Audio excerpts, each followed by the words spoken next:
On April 20th, 2010, the Deepwater Horizon disaster changed the lives of millions living near the Gulf of Mexico, as well as the scientists who responded to the crisis.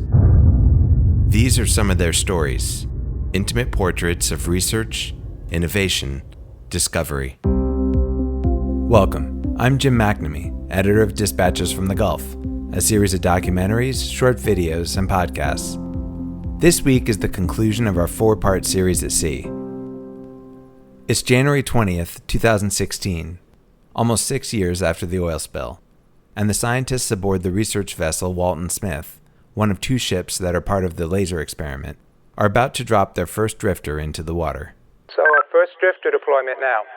And go! Okay, deploy drifter number 2. We're throwing out drifters, so it's going well. We just got to keep going. It's a marathon, not a race. Helga Huntley, an associate professor at the University of Delaware, is aware that the data the team collects will go a long way towards improving computer models of ocean currents. It's pretty hard to predict what the currents are in the oceans. We have pretty good models, but they can run off into their own fantasy world pretty easily, and so to get them back to mirror what actually happens in reality, we use observations.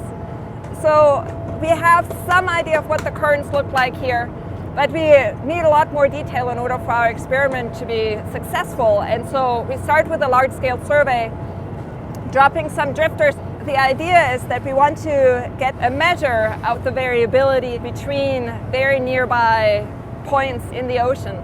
So we see where things cluster and how things cluster. Do things cluster together and then stay together, or do they split up and spread apart again? That's all very interesting from a scientific point of view, but it's also useful for the oil spill response that is part of what motivated this work, because you want to know where the oil is going. You want to know whether you can target your response to particular areas in the ocean.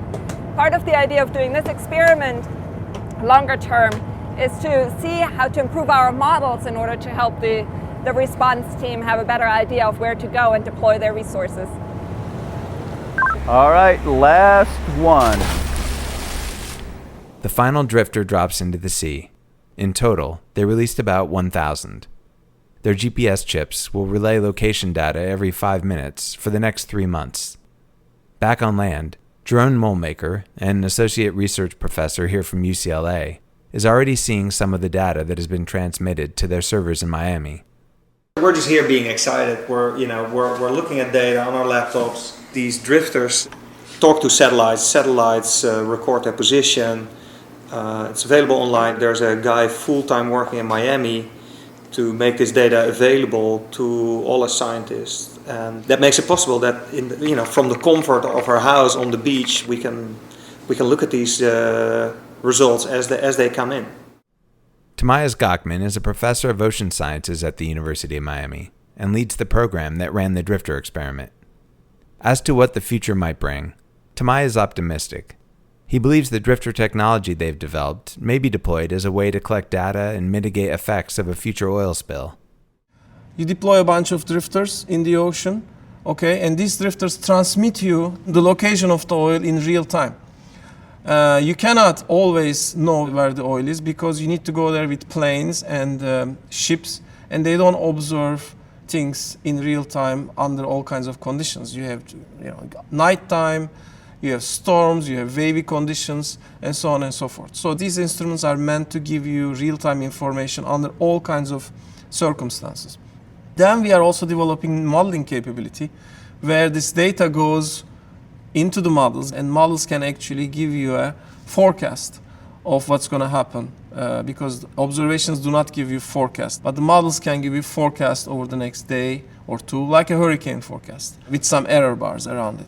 This is a really, really great chance for us to push science forward. If you don't have science to help you make quantitative decisions, then you have to essentially guess, and it's anybody's guess. But with the science comes a more accurate forecast, and that's the ultimate objective. And I think we made very good progress towards that. Guillaume Novelli, who helped design the drifters at the University of Miami, is not only excited the experiment is working as planned, but at the potential discoveries that may be made with the data they collect over the next several months. That's going to be a huge amount of data, unprecedented amount of data, I would say. So all that's going to be stored on the GoMRI servers and made available to the public within a year. And that data then will spread out on the research community. And people will be able to work on that for the next 10 or 20 years. I think many PhDs will be done with this data, I hope. We'll see what comes out of it. Brian House, an ocean sciences professor also at the University of Miami, is equally excited. We just had a meeting where all of us got together after about 6 months of being able to look at the data and really dig our teeth into it. And it's really exciting to see how all the pieces come together. I mean, it's amazing to see a plan actually where all these different people are involved and all these components. And it was great to see at that meeting how we're observing these things that we've never seen before in this way. Eric Disarro, the chief scientist on the cruise, explains how this information may be used. I'm pretty sure that a lot of the models that are used to predict oil spills have some fundamental flaws in the way they're thinking about the problem. And our job is to find those flaws. That's our most important job, is to find the flaws in the concepts of how models are put together, get the right concepts, and then let the people who really are experts on this revamp the models to make them more accurate. Today, thousands of scientists, oceanographers, chemists, engineers, biologists are all working together to develop newer and better ways to understand and ease the impact of oil spills.